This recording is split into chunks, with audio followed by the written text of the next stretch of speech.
সুকান্ত ভট্টাচার্যের জন্মশতবর্ষে তার প্রতি শ্রদ্ধাঞ্জলি। তার একটি অন্যতম শ্রেষ্ঠ কবিতা বোধন, যেখানে সমাজের এই অন্ধকার দিক থেকে উত্তরণের জন্য সংগ্রাম ও বিদ্রোহের আহ্বান জানিয়েছেন তিনি। শোষিত মানুষের মুক্তির জন্য নূতন দিনের স্বপ্ন দেখিয়েছেন। আজ আর বিমূঢ় আস্ফালন নয়, দিগন্তে প্রত্যাচ্ছন্ন সর্বনাশের ঝড়। আজকের নৈশব্দ হোক যুদ্ধারম্ভের স্বীকৃতি। দুহাতে বাজাও প্রতিশোধের উন্মত্ত দামামা।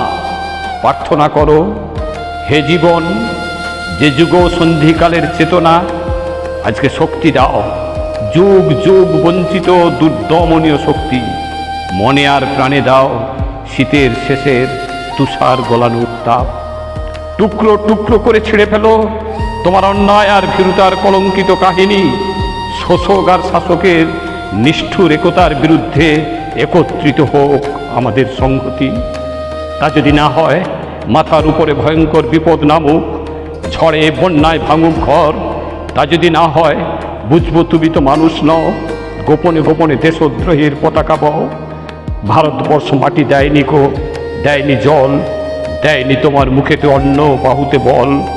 পূর্বপুরুষ অনুপস্থিত রক্তে, তাই ভারতবর্ষে আজকে তোমার নেই কোথায়। নমস্কার।